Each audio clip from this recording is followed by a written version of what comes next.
Hello everyone, ਅੱਜ ਆਪਾਂ ਸ਼ੁਰੂ ਕਰਨ ਜਾ ਰਹੇ ਹਾਂ ਨੇਜ ਦਾ ਸੈਂਪਲ ਪੇਪਰ ਜੋ ਸੀਰੀਜ਼ ਸ਼ੁਰੂ ਕਰੀ ਆ ਉਸ ਦਾ practice test series paper number 4 subject ਹੈ ਜੀ ਸਾਇੰਸ ਆਪਣੇ ਲਵੇ ਜਿਸ ਦੇ ਵਿੱਚ ਕੁਐਸਚਨ ਨੰਬਰ 1 ਹੈ ਜੀ ਆਪਣੇ ਲਵੇ ਕਹਿੰਦਾ ਪ੍ਰਤੀਕਿਰਿਆ ਕਾਪਰ ਪਲੱਸ ਸਿਲਵਰ ਨਾਈਟ੍ਰੇਟ ਜਦੋਂ ਰਿਐਕਟ ਕਰਦਾ ਤਾਂ ਕੀ ਬਣਦਾ ਆ ਜਦ ਕਿ ਸਿਲਵਰ ਅਲੱਗ ਹੋ ਜਾਂਦਾ ਇਹ ਵਾਲੀ ਆਪਣੇ ਲਵੇ ਰਿਐਕਸ਼ਨ ਦਿੱਤੀ ਹੈ ਤਾਂ ਰਿਐਕਸ਼ਨ ਦੇ ਵਿੱਚ ਕੀ ਬਣਦਾ ਹੈ ਕਾਪਰ ਨਾਈਟ੍ਰੇਟ ਆਪਸ਼ਨ ਨੰਬਰ 2 ਕਰੈक्ट हो जूगी इस जे पूरी रिएक्शन लिखिए तो Cu+2 AgNO3 तो रिएक्ट करके की बनता जी CuNO3 2 copper nitrate plus 2 Ag।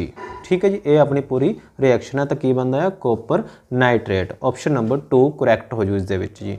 Next देखो question number 2 oxidation and reduction reaction are explained by the teacher in the science class. Today the teacher asked Harinder what would happen to any substance if it lost oxygen during the reaction. Which of the following is right answer?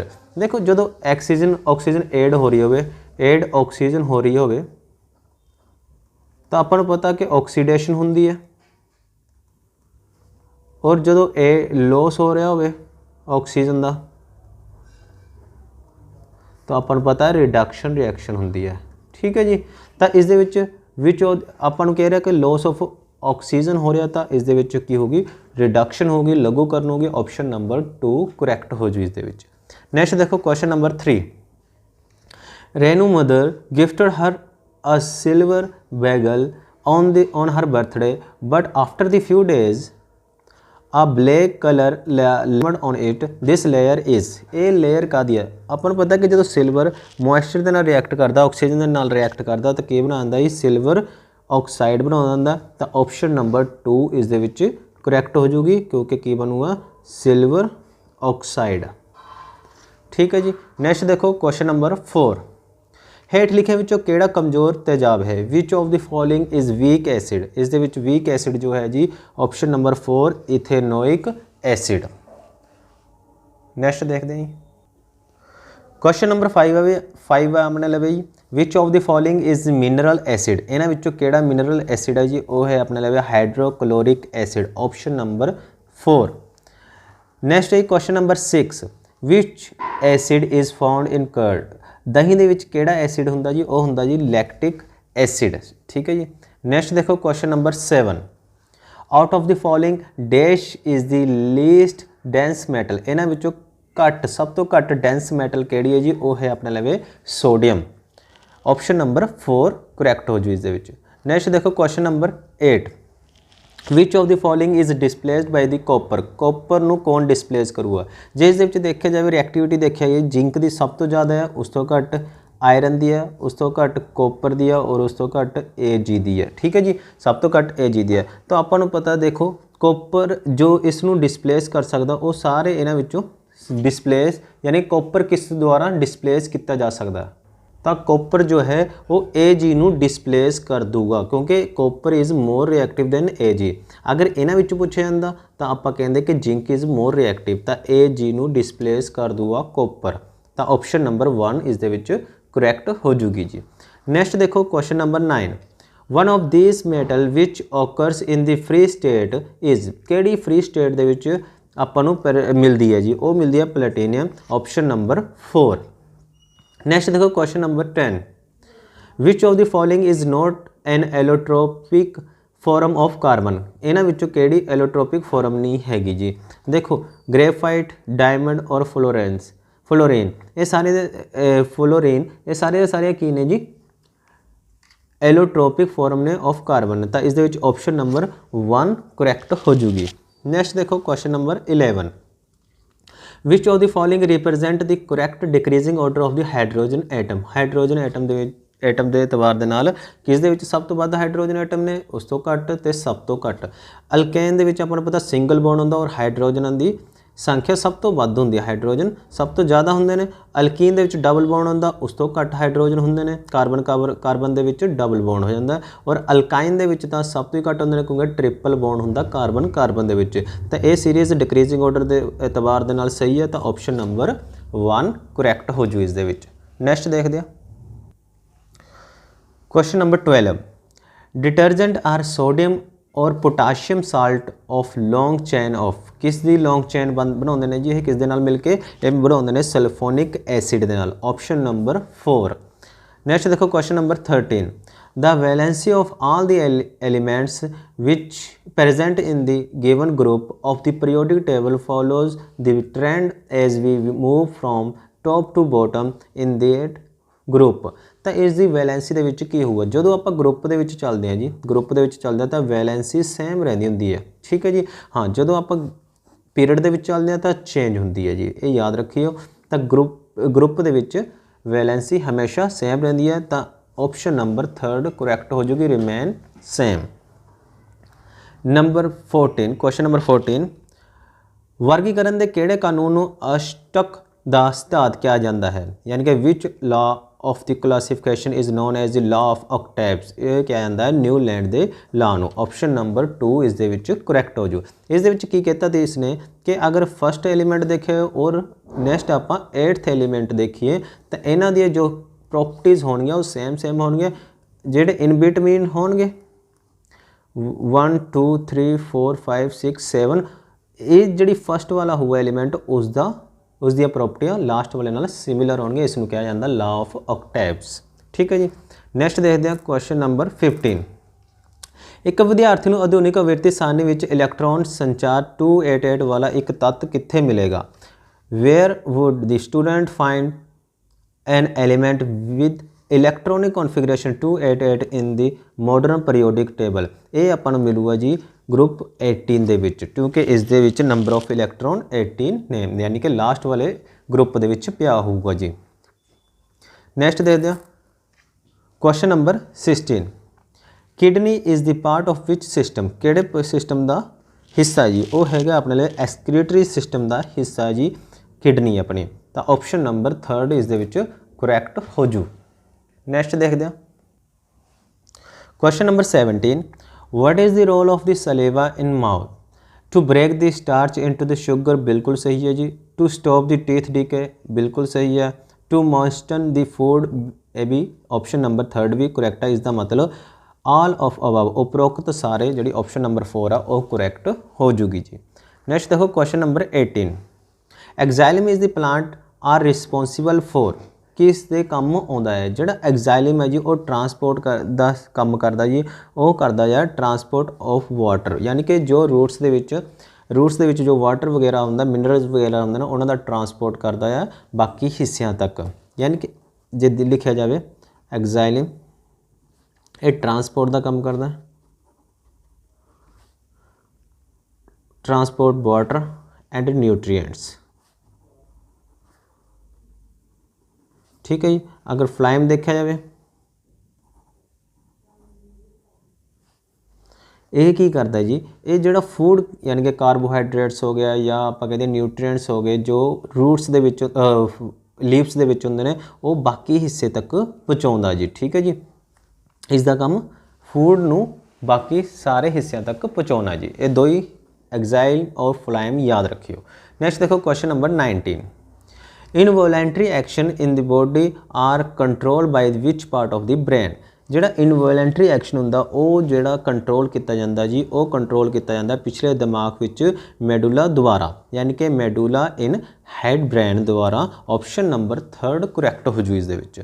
Next देखो question number 20 which of the following is not an involuntary action इन्हां विचों involuntary action किहड़ा नहीं हैगा जी vomiting ये भी involuntary action है salivation ये भी इनवॉलेंट्री एक्शन है हार्ट ब्रेक ये भी हार्ट बीट ये भी इनवॉलेंट्री एक्शन है जिहड़ा चबाउना जी वो इनवॉलेंट्री एक्शन दे विच नहीं होंदा ऑप्शन नंबर 4 इस दे विच करैक्ट हो जूगी जी। नैक्सट देखो question number 21 a doctor advise a person to take an injection of insulin because ये कद करके इंसुलिन का इंजैक्शन कद करके लेना जी जो ब्लड के शुगर इनक्रीज हो जाती है यानी कि शुगर नू घट करने वास्ते तो इस ऑप्शन नंबर 4 करैक्ट हो जाएगी his blood sugar level was high जो ब्लड शुगर हाई हो तो इंसुलिन का इंजैक्शन दिता जाता जी। नैक्सट देखो क्वेश्चन नंबर 22 किशोर अवस्था के समय जो प्रजनन टिशू परिपक्व होने ਹੋਣੇ ਸ਼ੁਰੂ ਹੋ ਜਾਂਦੇ ਹਨ ਉਸ ਅਵਸਥਾ ਨੂੰ ਕੀ ਕਿਹਾ ਜਾਂਦਾ ਹੈ? The period during the adolescence when the reproductive tissue began to mature is called the puberty. Option number 2 ਇਸ ਦੇ ਵਿੱਚ correct ਹੋ ਜੂ। Question number 23 ਹੈ ਜੀ ਆਪਣੇ ਲਵੇ। Which among the following diseases is not sexually transmitted? ਜਿਹੜਾ ਸੈਕਸ਼ੂਅਲੀ ਟਰਾਂਸਮਿਟਡ ਨਹੀਂ ਹੁੰਦਾ ਇਹਨਾਂ ਵਿੱਚੋਂ ਕਿਹੜੀ ਡਿਜ਼ੀਜ਼ ਹੈ ਜੀ? ਉਹ ਜੀ ਹੈਪਾਟਾਈਟਸ। ਆਪਸ਼ਨ ਨੰਬਰ 2 ਕਰੈਕਟ ਹੋ ਜੂ ਇਸ ਦੇ ਵਿੱਚ। ਠੀਕ ਹੈ ਜੀ। ਨੈਕਸਟ ਦੇਖੋ question number 24 which of the following method of the contraceptional protect from the acquiring sexual transmitted disease ਕਿਸ ਨੂੰ ਕਿਹੜੀ ਯਾਨੀ ਕਿ ਕਿਹੜੀ ਚੀਜ਼ ਆ ਉਹ ਜਿਹੜੀ ਕਿ ਸੈਕਸ਼ੂਅਲ ਐਕਵਾਇਰਿੰਗ ਸੈਕਸ਼ੂਅਲ ਟਰਾਂਸਮਿਟਡ ਨੂੰ ਰੋਕਦੀ ਆ? ਉਹ ਹੈਗਾ ਜੀ ਕੋਂਡਮ। ਆਪਸ਼ਨ ਨੰਬਰ 2 ਇਸ ਦੇ ਵਿੱਚ ਕਰੈਕਟ ਹੋ ਜੂ। नेक्स्ट देखो question number 25 if aperture of the concave mirror is double जो अपर्चर आप डबल कर दिए how will it affect the image नू किमें इफेक्ट करूगा? वो करूगा जी लैस ब्राइट इमेज कर दो। ऑप्शन नंबर 4 इस दे विच करैक्ट हो जूगा जी। नैक्सट देखो क्वेश्चन नंबर 26 क्वेश्चन नंबर 26 ਦੇ ਵਿੱਚ एन दस्या गया जी an object is placed in between the C and F of the concave mirror what will be the size and nature of the image? इस दे विच जो इमेज बनूगी वो बनूगी जी large real and inverted. Option number 3 इस दे विच करैक्ट हो जूगी जी। नैक्सट देखो question number 27 what is the angle between the incident ray and the surface of the mirror? तो सरफेस ऑफ द मिरर तो एंड इंसीडेंट रे दे विच जो एंगल बनता अगर मैं टेजेंट खिंचा तो आह वाला एंगल जो बनता जी 90 डिग्री का बनता। तो इस दे विच ऑप्शन नंबर 90 डिग्री करैक्ट हो जूगी। ऑप्शन नंबर 3 करैक्ट हो जूगी जी। नैक्सट देखो question number 28 condition in which the image of the object is formed behind the retina is called? इस कंडीशन नू की कहा जाता जी? इस कंडीशन नू कहा जाता फॉर साइटेडनेस। ऑप्शन नंबर 1 इस दे विच करैक्ट हो जूगी। और इसनू ठीक किता किवें किता जा सकदा जी? या तो सर्जरी करके या कन्वैक्स लेंस का यूज़ करके जी इसनू ठीक किता जा सकदा। Question number 29 short sightedness can be correct if short sightedness किस दे द्वारा करैक्ट की जा सकती है? वो की जा सकती है diverging lens is use. Diverging lens use करके आप शॉर्ट साइटेडनेस नू ठीक किया जा सकता जी। नैक्सट देखो question number 30 condition in which the image is formed in the front of the retina is called? इसनू की कहा जाता जी? इसनू क्या है नियर साइटेडनेस। ऑप्शन नंबर 2 इस दे विच करैक्ट हो जूगी जी।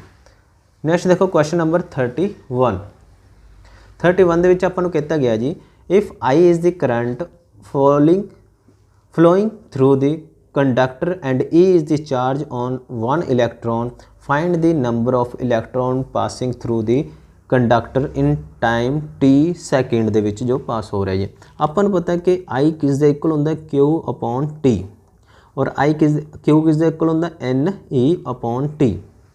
तो I अपने लवे आ गया जी NE अपॉन T इधर मल्टीप्लाई हो जाऊगा एन की वैल्यू फाइंड करनी है क्योंकि नंबर ऑफ इलैक्ट्रॉन फाइंड करने ने IT अपॉन E ये है जी ऑप्शन नंबर 3 दे। तो ऑप्शन नंबर 3 इस दे विच करैक्ट हो जूगी जी। नैक्सट देखो question number 32 which of the following element is used as the filament of bulb? Bulb का फिलामेंट लिए किहड़ा मैटल यूज़ किहड़ा एलीमेंट यूज़ किया जाता जी? वो यूज़ किया जाता टंजक्शन। ऑप्शन नंबर 3 इस दे विच करैक्ट हो जूगी जी। नैक्सट देखो क्वेश्चन नंबर 33 दे विच कहता गया the handle of electrical appliances are covered with the rubber is used because it is bad conductor of electricity. Option number 2 इस दे विच करैक्ट हो जूगी जी। नैक्सट देखो question number 34 which one of the following is an example of the omnivorous? Line अपने लिए carnivorous है, डियर और को अपने लिए हार्बीवोरस ने और क्रो की अपने लवे जी ओमनीवोरस है। बहुत घाह वगैरह भी खांदा मीनस रोटी वगैरह भी खांदा और मीट वगैरह भी खांदा जी। तो इस करके जो एग्जाम्पल है वो है ओमनीवोरस जी। नैक्सट देखो question number 35 Ankush appeared in class test but he feel difficult in identify the incorrect statement would you help him to identify the incorrect statement. Number 1, single dry cell has a potential difference of 1.5 volt between it two terminal. बिल्कुल सही है ये तो ऑप्शन। Number 2, the actual flow of electron which constitute the current from negative terminal to positive terminal of the cell. बिल्कुल correct है ये भी।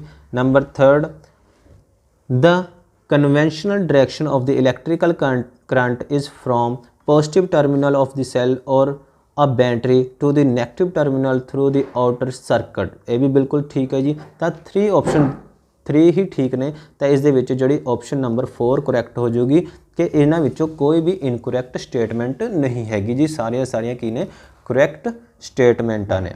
ये सी जी लास्ट क्वेश्चन। आई होप तुहानूं पसंद आया हुआ। Thank you.